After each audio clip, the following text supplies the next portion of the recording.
Los videojuegos en la transición entre los años 80 y 90. A principios de los 80, la empresa Atari, que lanzó su consola que lleva el mismo nombre, la 5200, no tuvo gran acogida como su ancestro, el Atari 2600. Esto se debe a que sus controles tenían un diseño incómodo y eran horribles, y que los juegos de la 2600 no se podían jugar en la nueva consola, la Atari 5200. La consola que reinó en los años 80 fue el Nintendo, lanzada en Japón en 1983, gracias a su calidad de juegos y variedad de ellos. Títulos como el Final Fantasy, Zelda, Mario, Mega Man, Metal Gear, Castlevania, Tortugas Ninja, Metroid, Kirby y Gradius. Fue la consola más jugada de los 80, en la que los 8 bits se destacó. La hegemonía de la NES de la empresa Nintendo terminaría a finales de los 80 con la aparición del Mega Drive, una consola lanzada en Japón en el año de 1989, revolucionando el mercado con 16 bits de poder gráfico. Pero la reacción de la empresa Nintendo se haría en el siguiente año con su consola Super Nintendo, su gran rival, puesta a la venta en Japón a principios de los 90 y llegaría a Norteamérica en 1992.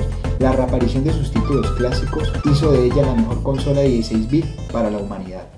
En los años 90, las consolas portátiles que destacaron fueron el Game Boy y el Game Gear. El Game Boy, aunque más viejo, lanzado en Japón en el año de 1988, fue mucho más trascendental gracias a sus éxitos Pokémon, Zelda y Mario. En cambio, el Game Gear, con juegos más desconocidos pero con mejoras visuales, no fue tan contundente en el mercado. La era de los 32 bits se caracterizó por el enfrentamiento de las dos grandes empresas Nintendo versus Sony. Aunque la PlayStation salió primero al mercado en el año 1994 en Japón, tuvo gran acogida por los títulos y el efecto de las cinemáticas que impactaban a los jugadores, donde podían percibir claramente los efectos del 3D. Los juegos más destacados son Final Fantasy VII, Resident Evil, Crash Bandicoot, Metal Gear Solid, Castlevania, entre otros. La empresa Nintendo, por su parte, al retrasar su consola por diversos motivos, lanzando la Nintendo 64 en el año 1996, fue considerada como la mejor consola de multijugador de la época porque la mayoría de sus juegos y títulos se podían jugar para 4 personas.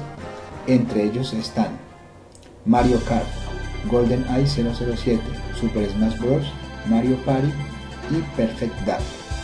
Con esto termino el recorrido entre la transición de las videoconsolas en los años 80 y 90 para la clase de historia visual con el tema los videojuegos en los años 90. Muchas gracias.